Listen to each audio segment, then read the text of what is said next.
मित्रों नमस्कार, आप सभी का स्वागत है उत्तर प्रदेश वेदर पर। मेरा नाम है अरविंद हमा। देखिए दोस्तों, जिस सिस्टम की वजह से उत्तर प्रदेश के भागों पर बारिश हो रही थी वो कमजोर होकर आज कल लो प्रेशर एरिया था, आज सर्कुलेशन बन चुका है और ये लगातार भारत के पूर्वोत्तर राज्यों की तरफ आगे बढ़ रहा है। और जो हवाएं हैं उत्तर पश्चिमी में लगातार इस तरह से इस सिस्टम पर पहुंच रही हैं, इसको लगातार और भी ये कमज़ोर कर रही हैं।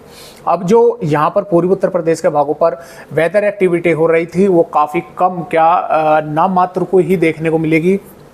एक दो जिलों के भागों पर, ज़्यादातर भागों पर मौसम शुष्क हो जाएगा। इधर से जो उत्तर पश्चिमी हवाएं आ रही है वह ज़्यादातर भागों पर पहुँचनी शुरू हो जाएंगी।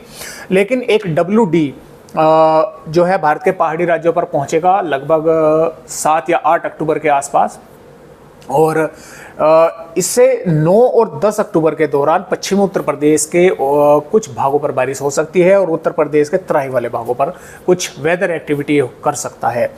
अब मैं ये क्यों कह रहा हूँ कि बारिश जो है हो सकती है, मैं ये क्यों नहीं कह रहा कि बारिश होगी, क्योंकि यहाँ पर जो इस सिस्टम के आने के बाद, जो पश्चिमी विक्षोभ आने के बाद जो सर्कुलेशन बनेगा, इसके ऊपर पूरा का पूरा इसका पश्चिम विक्षोभ का खेल जो है वो दारमदार रहेगा। अगर ये यहाँ पर थोड़ा ताकतवर बन जाता है तो ये बारिश बिल्कुल पश्चिमी उत्तर प्रदेश के भागों पर कर सकता है। अगर ये कमज़ोर बन गया तो फिर सिर्फ बादल ही आते जाते पश्चिमी उत्तर प्रदेश के भागों पर देखने को मिलेंगे, बारिश की गतिविधियाँ जो है वो शायद देखने को ना मिल पाए। तो ये जो है 9 या 10 अक्टूबर के दौरान सर्कुलेशन के ऊपर ही पूरा का पूरा खेल इस WD का डिपेंड रहेगा। यानी कि अगर ये ताकतवर बनता है तो बारिश कर सकता है, अगर ये कमजोर रहेगा तो सिर्फ बादल आते जाते देखने को मिलेंगे। तो आइए दोस्तों देखते हैं कि 6 अक्टूबर में उत्तर प्रदेश का किस तरह का मौसम रहेगा, और आने वाली 10-11 अक्टूबर तक भी देखेंगे कि ये WD किस तरह से उत्तर प्रदेश के भागों को प्रभावित कर सकता है। दोस्तों जैसा कि आप 6 अक्टूबर की उत्तर प्रदेश की वेदर रिपोर्ट देख पा रहे हैं, तो देखिए चाहे पश्चिमी भाग हो चाहे पूर्वी भाग हो, पूरी तरह से मौसम शुष्क बना रहेगा। और जो ये उत्तर पश्चिमी हवाएं हैं ये पूर्वी उत्तर प्रदेश के भागों पर भी आगे बढ़ने लगेगी, जिसकी वजह से यहाँ पर भी मौसम साफ रहेगा। लेकिन कुछ जिले जैसे महाराजगंज, कुशीनगर, देवरिया, बलिया, गाजीपुर, चंदौली और सोनभद्र के आसपास के भागों पर थोड़े बहुत बादल दिख सकते हैं और बारिश की संभावना हालांकि बहुत कम है। लेकिन कुछ जिलों पर हल्की छुटपुट बूंदाबांदी कुछ मिनटों के लिए जो है वो देखने को मिल सकती है। बारिश की वैसे संभावनाएं ना के बराबर है, बादल ही जो है वे आते जाते देखने को यहाँ पर मिल सकते हैं।